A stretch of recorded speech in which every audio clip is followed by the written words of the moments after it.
Aujourd'hui, j'ai tiré l'arcane 16 du tarot de Marseille, la maison Dieu. Je vous amène donc en balade à la basilique Notre-Dame de Marseille à Limoux, dans le sud de la France. La ville de Limoux comptabilise énormément d'édifices religieux par rapport à sa taille modeste de 13 000 habitants. Parmi eux, il en est un singulier à plusieurs égards, Notre-Dame de Marseille. Tout d'abord, cette lettre C. Eh oui, bien que la bande des Arcadiens s'en soit amusée lors du carnaval de 2024, cette basilique n'a rien à voir avec la cité phocéenne, qui elle s'écrit bien sûr avec un S. Ensuite, comme je viens de le dire, cet édifice est bien une basilique et non une église. Pour aller vite, on va dire que basilique est à église ce que Pikachu est à Raichu, une évolution.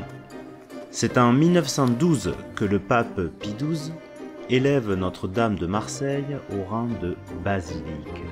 Ce terme désigne souvent un lieu particulier qui fait l'objet de pèlerinages et qui abrite une relique.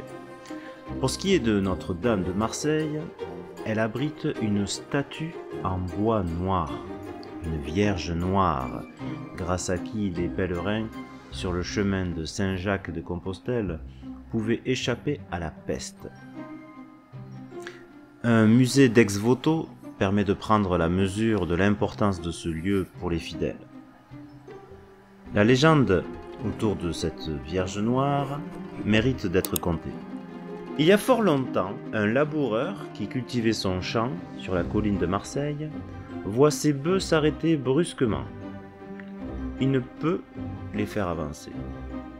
Étonné, il implore le ciel. Il creuse la terre, que les animaux ne veulent pas fouler, et alors il voit une madone de bois au visage brun. Il prend la statue chez lui, mais le lendemain, elle a disparu. Le laboureur la retrouve à l'endroit exact où la veille, il l'avait découverte. Il la reprend une deuxième fois, puis une troisième fois, mais la statue revient toujours sur la colline de Marseille. On a donc construit une chapelle pour que la mère de Dieu puisse être honorée. Une autre particularité réside dans sa fontaine miraculeuse, dans laquelle coule toujours une source censée guérir les maladies des yeux. C'est en empruntant une route pavée, appelée voie sacrée, qu'on la trouve, après être passé devant une croix, hommage à un certain Gustave Vison, mort en gravissant cette voie sacrée pour se rendre à Notre-Dame en 1886. Tout en haut, l'entrée du parc est encadrée par les statues de Sainte Anne et Saint Joachim.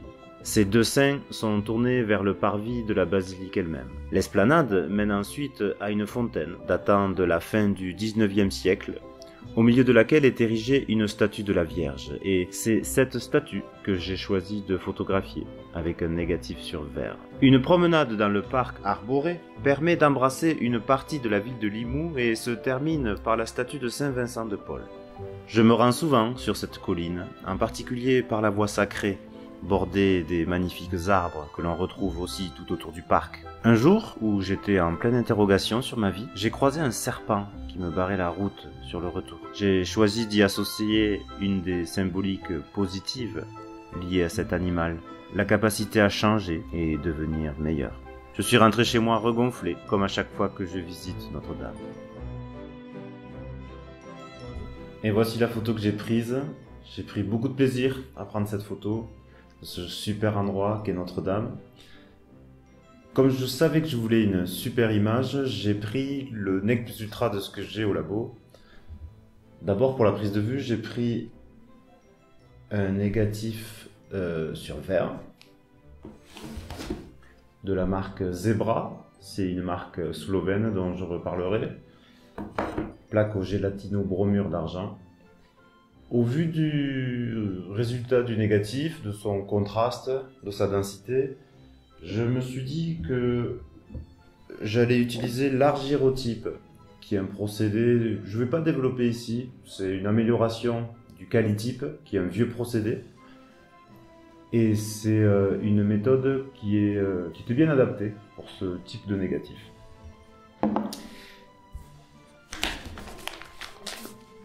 niveau du papier, le Hahnemühle Platinum Rag. C'est la première fois que j'utilisais ce papier. En fait, j'avais acheté ce papier il y a assez longtemps parce que dans les procédés photographiques alternatifs, il était plébiscité, mais je ne l'avais toujours pas utilisé. Et donc je me suis dit, bon, Notre-Dame de Marseille vaut bien ça, et je l'ai testé. Et franchement, j'ai été vraiment bluffé par le résultat. Je vais réutiliser ce papier, ça c'est sûr, sur de l'argyrotype, mais aussi sur d'autres procédés. Je pense qu'il y aura des vidéos sur ce papier. Voilà. Pour soutenir l'association qui s'occupe de la restauration de Notre-Dame de Marseille, ben, je vous invite à aller visiter le lieu qui est sur Limoux. C'est à 20 minutes de Carcassonne, dans l'Aude. Vous pouvez aussi soutenir l'association financièrement. J'en profite pour remercier Monsieur Angèle, son président, qui m'a autorisé à publier la photo de la Vierge Noire que vous avez vue tout à l'heure. Et enfin, si vous voulez me soutenir, moi, vous pouvez utiliser Buy Me a Coffee de 3 façons. Premièrement, en me donnant un pourboire de la valeur que vous voulez. Deuxièmement, en vous abonnant mensuellement. Il y a plusieurs formules.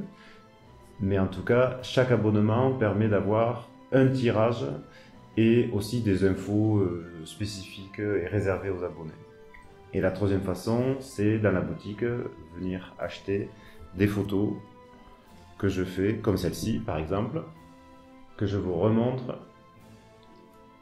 Notre-Dame de Marseille, argyrotype sur papier Hahnemühle Platinum Rag, à partir d'un négatif sur verre Zebra. Voilà, je vous remercie pour votre intérêt, je vous dis à la prochaine. Ciao!